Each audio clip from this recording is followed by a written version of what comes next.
Rameshwar tutorial के online platform पर आपका स्वागत है। आज हम ज्योमेट्री के बारे में पढ़ने जा रहे हैं। ये हमारा वीडियो वही लोग देखेंगे जिनको ज्योमेट्री के बारे में आज तक कुछ भी नहीं आता है, ज्योमेट्री के बारे में कुछ जानते ही नहीं है। जीरो से आपको हीरो बनाने का काम हमारा है और हम आपको आज ज्योमेट्री का फर्स्ट टॉपिक पढ़ाने जा रहे हैं, रेखा और कोण। क्या पढ़ेंगे आज हम लोग? रेखा और कोण पढ़ने जा रहे हैं। इसके बारे में हम देखेंगे, जितनी सारी चीजें हैं अपडेट करेंगे। आज पहले सब लोग शुरू करते हैं रेखा के बारे में। तो रेखा बनती कैसे है ये आप ध्यान से देखें और अपडेट करते हैं रेखा। तो इसको जानने के लिए सबसे पहले क्या होता है? बिंदु। इसको जानने के लिए सबसे पहले क्या हम देखेंगे? बिंदु। बिंदु के बारे में सब लोग सुने होंगे, देखे होंगे, जाने होंगे कि बिंदु की कोई परिभाषा नहीं होती, क्योंकि बिंदु की वाला कोई त्रिज्या नहीं होती, न तो कोई इसकी ऊंचाई होती है, न तो लंबाई होती है। ठीक है, कुछ भी नहीं होता, फिर भी ये है, कुछ न होते हुए भी है बिंदु। जैसे कोई एक पॉइंट हमने लगा दिया, ये क्या हो गया? बिंदु। क्या हो गया? बिंदु। इसकी न तो त्रिज्या होती है, न तो लंबाई होती है, न तो ऊंचाई होती है, कुछ भी न होते हुए भी ये है। क्या है? बिंदु है। आइए इसके बारे में और सारी चीजें हम देखते हैं। कोई एक बिंदु लग गई, लगा दिया, कई बिंदु मिलते हुए असंख्य बिंदु सटते सटते सटते सटते सटते आगे चले जाएंगे, वाला भी आगे चले जाएंगे और सभी मिला के क्या बना देते हैं? रेखा। ये किसका निर्माण कर देते हैं? रेखा का निर्माण कर देते हैं। और कई लोग से आप सुने होंगे, कहते हैं दो बिंदुओं को मिलाने से रेखा होती है। तो बालक ऐसा कुछ नहीं होता है। बहुत लोग ये कह देते हैं कि दो बिंदुओं के मिलाने से क्या बनती है? रेखा बनती है। तो बालक ये शुरू का एक बिंदु है, एक लास्ट का एक बिंदु बस होता है। ऐसा नहीं है कि दो बिंदुओं को मिलाने से रेखा बन जाए, ये गलत चीज है। असंख्य बिंदुओं को मिलाने से क्या बनता है? रेखा। जब आप असंख्य बिंदुओं को मिला देंगे तो क्या बनेगा? तब रेखा का एक निर्माण होता है। ये आज के बाद आप कंफ्यूजन छोड़ दीजिए, ये गलतियां नहीं करेंगे कि दो बिंदुओं के किन्हीं दो बिंदुओं को मिलाने से क्या होती है रेखा। ऐसा नहीं होता। हालांकि ये शुरू के बिंदु होते हैं और लास्ट के दो बिंदु होते हैं, उसको हम मिला के रेखा नहीं कर सकते। रेखा कैसे बनता है? असंख्य बिंदुओं के मेल से रेखा बनता है। आइए, जैसे आपका ये एरो बना है, जैसे क्या बना है? एरो को देखते हैं। आइए, बिंदु को हमने देख लिया, आइए देखते हैं। ये आपका एरो बना है। आप इसको इधर जितना चाहे बढ़ा सकते हैं, इसको भी इतना जिधर चाहे बढ़ा सकते हैं। इसको क्या बोलते हैं? लाइन। क्या बोलते हैं इसको? लाइन बोला जाता है। और यदि इसमें कुछ स्थान फिक्स कर दें, इसमें कुछ क्या कर दें? स्थान को फिक्स यदि कर दिया जाए, ये मान लीजिए हमने यहाँ काट लिया बिंदु भी, और बिंदु क्या है यहाँ? Q। तो ये जो इसके बीच की दूरी है, इसको क्या बोलेंगे? ध्यान दें, इसको बोलेंगे रेखाखंड। क्या बोलते हैं? रेखाखंड। ये रेखाखंड हो गया। और तरफ यही यदि सिर्फ एक तरफ ही मूवमेंट करे तो इसको बोलते हैं किरण। इसको क्या बोलते हैं? किरण, जिसको कहते हैं रे। ठीक है, आइए इसके बाद हम लोग देखते हैं संरेख एवं असंरेख बिंदु। इसके बाद हम लोग पढ़ने जा रहे हैं संरेख एवं असंरेख बिंदु। आइए देखते हैं संरेख एवं असंरेख बिंदु। हम लोग आज एनालिसिस करेंगे संरेख एवं असंरेख बिंदु। क्या होता है संरेख और क्या होता है असंरेख, इसके बारे में हम लोग सब जानेंगे और देखेंगे और समझेंगे कि क्या क्या चीजें होती हैं। संरेख बिंदु क्या होती है? जब तीन या तीन से अधिक बिंदु सीधी रेखा में हो तो उसे संरेख बिंदु कहते हैं। आप इसको ध्यान से सुनिए और नोट कर लेंगे।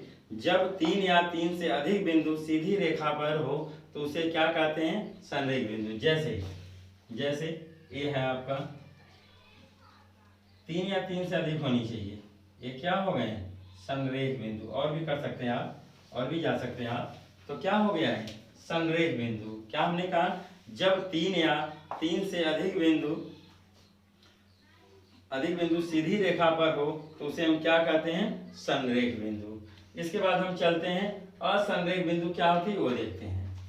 जब ये तीन या तीन से अधिक तीन बिंदु जो होते हैं वो सीधी रेखा में न होके अपना अलग अलग होती हैं तो उसे असंरेख बिंदु है। मान लीजिए कि तीन बिंदु अलग अलग हों तो उसे क्या कहते हैं, असंरेख बिंदु। जैसे हम बना रहे हैं, एक बिंदु यहाँ है, एक बिंदु यहाँ है और एक बिंदु यहाँ है।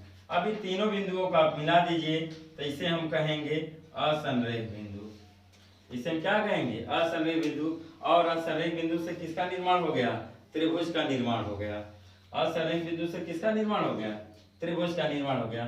संरेख में क्या था, जब 3 या 3 से अधिक रेखाएं एक सीधी रेखा में चलती हैं तो उसे क्या बोलते हैं, संरेख बिंदु। एवं असंरेख बिंदु क्या कहते हैं, जब सीधी रेखा में चलकर अलग अलग चलती हैं और सबको मिला दिया जाता है तो उसे क्या कहते हैं, असंरेख बिंदु। और 3 असंरेख बिंदुओं को मिलाने से हमेशा किसका निर्माण होता है, त्रिभुज का निर्माण होता है। दूसरा टॉपिक हम चलते हैं, आइए इसको मिटा देते हैं और दूसरा टॉपिक हम लोग देखते हैं, प्रतिच्छेद बिंदु क्या होता है। दूसरा टॉपिक हम देखते हैं, प्रतिच्छेद बिंदु क्या होता है। प्रतिच्छेद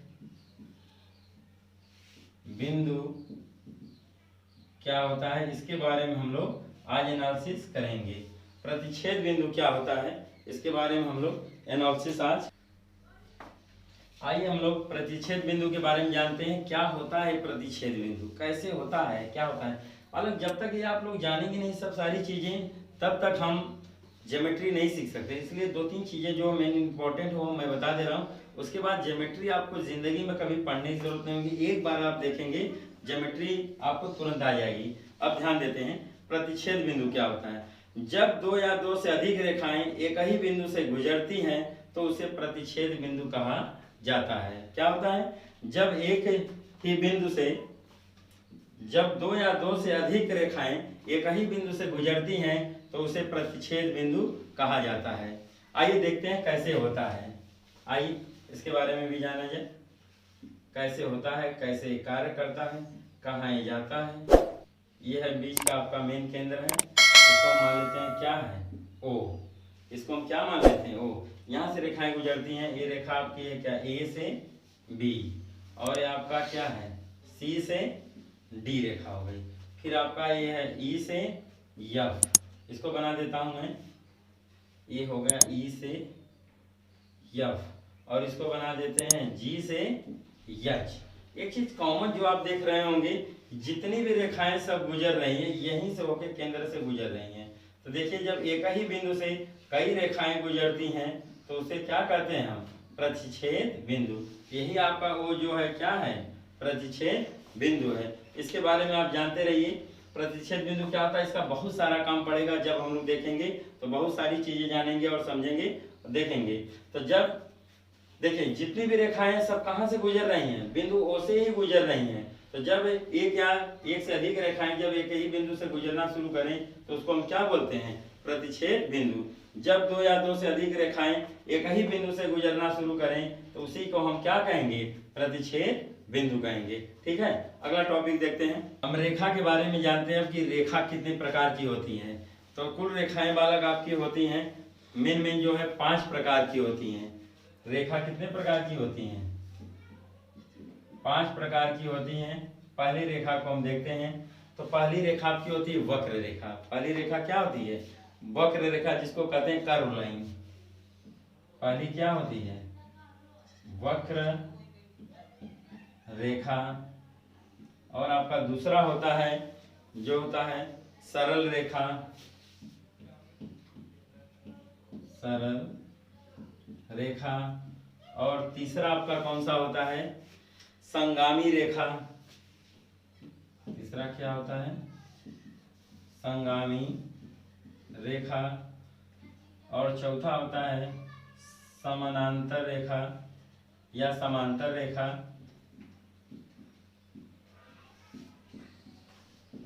समांतर रेखा या फिर समानांतर रेखा, ये दोनों एक ही होती हैं, उसमें आप कंफ्यूज मत होइएगा, दोनों सब एक ही होती हैं। और एक होती है तिर्यक रेखा, और एक क्या होती है, तिर्यक रेखा।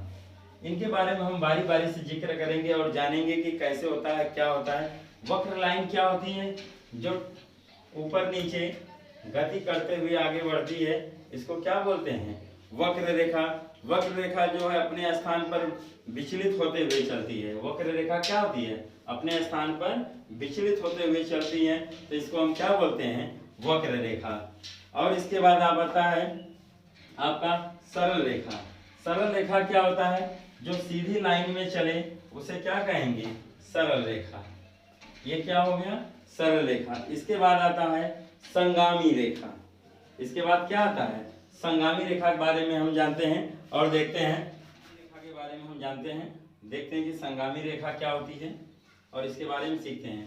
संगामी रेखा क्या होती है उसके बारे में जानते हैं और सीखते हैं। जब सभी रेखा एक ही बिंदु से गुजरती हैं, जब सभी रेखा एक ही बिंदु से गुजरती हैं तो सभी रेखाएं आपस में संगामी होती हैं। जैसे आपका ये, जब देखिए ये बिंदु है, सभी रेखाएं क्या हो रही हैं? एक ही बिंदु से गुजर रही हैं, तो यही सभी जो रेखाएं आपस में क्या होती हैं? संगामी रेखा होती हैं। आइए हम देखते हैं और जानते हैं कि समानांतर रेखा क्या होती है। समानांतर रेखा क्या होती है? और समानांतर रेखा कभी भी एक दूसरे से मिलती नहीं है, ये आप फैक्ट जान लीजिए। समानांतर रेखाएं जो होती है कभी एक दूसरे से मिलते नहीं, इसके नाम से ही स्पष्ट है। समानांतर मतलब समान अंतर। आइए इसको बनाते हैं। ये है, ये हो गई। जैसे यहाँ अगर 8 मीटर का गैप है तो यहाँ भी कितना होगा? 8 मीटर गैप। यहाँ भी कितना होगा? 8 मीटर गैप। ऐसे चलते जाएंगे चलते जाएंगे चलते जाएंगे, हमेशा गैप कितने होगा? 8 मीटर। ये कभी भी एक दूसरे से मिलती नहीं है। आइए इसके बारे में जानते हैं हम, ठीक है? तिर्यक रेखा। आइए तिर्यक रेखा के बारे में जानते हैं। जब दो समांतर रेखाओं को एक तीसरी रेखा कोई तिरछे में काटती है तो उसको हम क्या कहते हैं? तिर्यक रेखा। जब दो समांतर रेखाओं को एक तीसरी रेखा काट दे तो इसको क्या बोलते हैं? तिर्यक रेखा कहते हैं। अब सभी के बारे में हम जान गए। इस तिर्यक रेखा पर कुछ कोण बनते हैं, कैसे बनते हैं और क्या बनते हैं देख लेते हैं। आइए इसको अपडेट किया जाए। आइए कुछ चीजें हम बताते हैं आपको जो बहुत ही अनिवार्य है आपके लिए जाना। यहीं से सवाल आपको मिलेंगे क्वेश्चन में। अब हम आपको सवालों के थ्रू आपको समझाने की कोशिश करेंगे, ठीक है? तिर्यक रेखा के बारे में हम जानते हैं और समझते हैं। दो समांतर रेखाओं को जब एक तीसरी रेखा काटती है तो इसको बोलते हैं तिर्यक रेखा। इसके बारे में जितने क्वेश्चन बनते हैं, जो भी बनते हैं, सब कुछ मैं आपको सिखा दे रहा हूँ। यहाँ से बहुत बार बैंक, रेलवे, एसएससी हर जगह आपसे क्वेश्चन पूछे गए हैं। आज इसके बारे में हम लोग सेटअप करते हैं। इसका कोण कैसे होगा, क्या नाम रखते हैं, देखते हैं। बाहर ध्यान दीजिए, जो बाहर है इसको कहते हैं बाह्य कोण, और इसके भी जो आपको दो समांतर रेखाएं उसके बाहर जो पड़ती है इसको क्या बोलते हैं? बाह्य कोण। और जो अंदर होंगे इसको क्या बोलते हैं? अंतः कोण। आइए इसको नाम के थ्रू रख के देखते हैं, तब ज्यादा हमें समझ में आएगा। ये कोण क्या है? कोण एक नाम रख लिया। इसको कोण क्या किया? 2 हमने कर दिया। और कोण इसको क्या करते हैं? 3 कर दे रहे हैं। और कोण ये क्या हो गया? 4। इनका काम खत्म हो गया। अब इस रेखा पर आते हैं, इसका कोण देखते हैं। इसको कर दे रहे हैं कोण 5।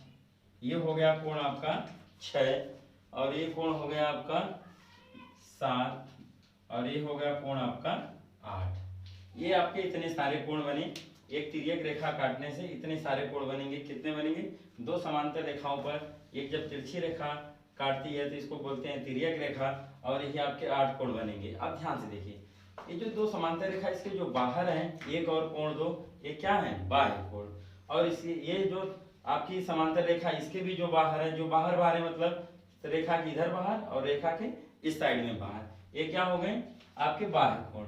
और जो अंदर है उसको क्या बोलते हैं? अंतः कोण। ये हो गए कोण 4, कोण 3, कोण 5 और कोण 6। क्या है? अंतः कोण। और जो बाहर हो गए कोण 1, 2 और ये 8 और 7, ये क्या होंगे? बाह्य कोण। ठीक है, आइए आगे देखते हैं हम। ठीक है, इसके बारे में देखते हैं और जानते हैं कि कौन इसमें एकांतर कोण होगा और कौन इसमें संगत कोण होगा। 2 चीजें यहाँ होंगी। क्या होंगी? एक होगा एकांतर कोण, एकांतर कोण, और क्या होगा एक चीज? संगत कोण।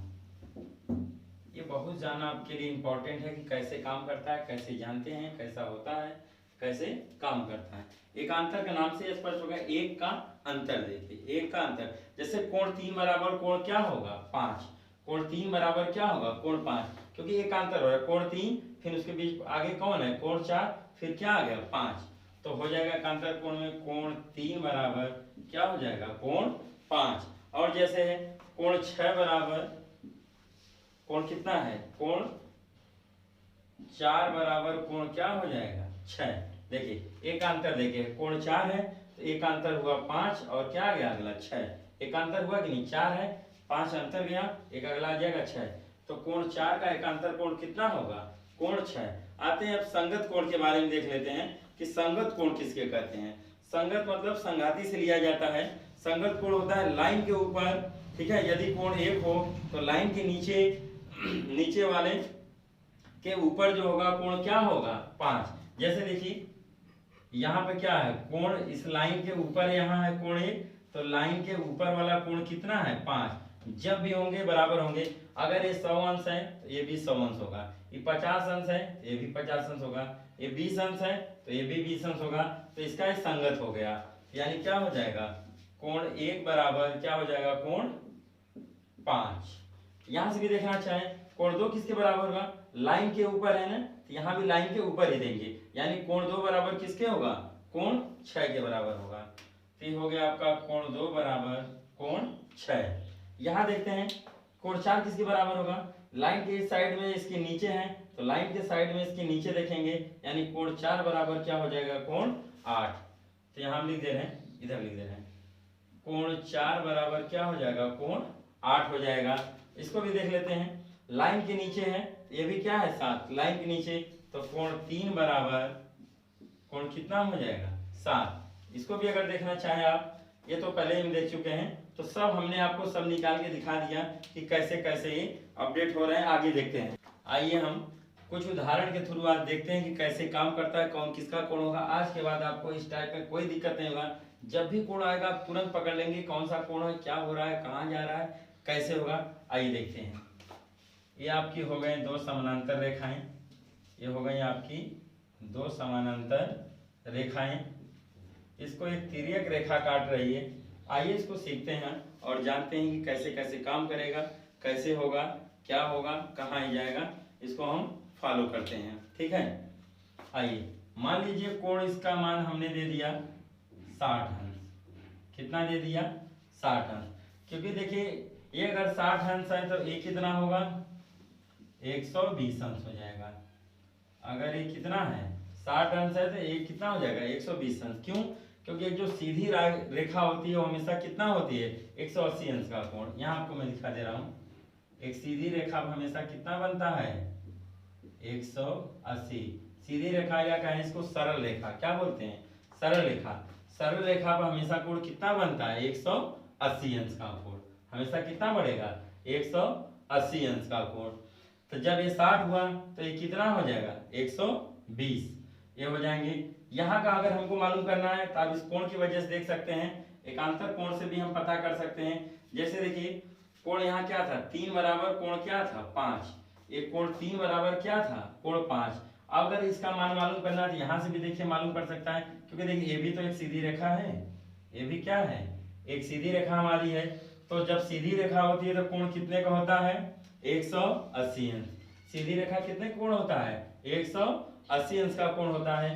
तो जब ये 60 अंश हुआ तो ये ऑटोमेटिक कितना हो जाएगा अपने आप 120 अंश। और जब ये कौन सा कोण बन गया है एकांतर कोण, यहाँ पर अगर देखा जाए तो कोण 3 बराबर कोण क्या होता है 5, तो कोण 3 बराबर यहाँ कोण 5 के बराबर होगा। तो आप जानना चाहें तो यहाँ का आप तुरंत जान सकते हैं कि कितने का होगा।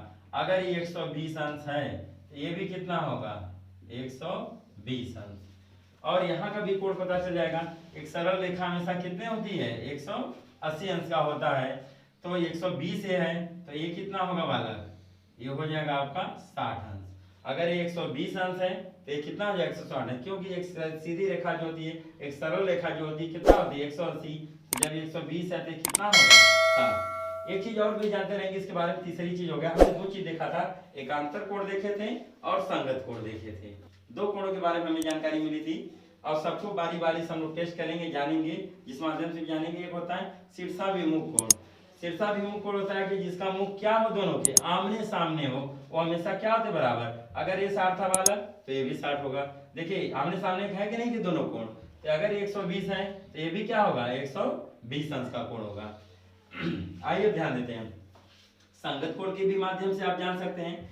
संगत कोण भी क्या होता है संगाती होते हैं। जैसे कोण कितना है आपका कोण 1 बराबर कोण क्या था, कोण 5 के बराबर था, क्योंकि देखिए रेखा के ऊपर जो एक कोण था, यहाँ भी जो रेखा के ऊपर कोण थे क्या होंगे बराबर। अगर कोण 1 बराबर कोण 5 है तो वैसे यहाँ 120 है तो ये भी कितना होगा 120 होगा। जान गए। इसको भी देखना चाहें, अगर आप यहाँ से भी देखना चाहें, रेखा के ऊपर कितना है 60, तो यहाँ भी रेखा के ऊपर कितना होगा 60। इस वाले से जान गए। और इससे भी देख सकते हैं, क्योंकि 100 ये जो सरल रेखा होती है उस पर कितने अंश का कोण बनता है 180, तो जब बालक यहाँ से यहाँ 120 बना था तो यहाँ से यहाँ कितना बनेगा 60 ही बनेगा। ये भी जान गए। और ये भी जानते हैं शीर्षाभिमुख कोण आपस में क्या होते हैं, आमने सामने बराबर होते हैं। अगर 120 है तो यहाँ भी सामने कितना होगा 120, अगर ये 60 है तो इसके भी सामने कितना होगा 60 होगा। संगत कोण से भी आप जान सकते हैं, उसे कैसे होगा संगाती में देखते हैं। अगर रेखा के नीचे कितना है 60 अंश, तो देखिए रेखा के नीचे कितना बना है 60 अंश। यहाँ भी देखिए इस रेखा के नीचे कोण कितना बना है 120, तो इस रेखा के नीचे कितना कोण बनेगा 120। तो इस तरह से प्रूफ होता है बालक कि सब कुछ बातें हमारी सही है।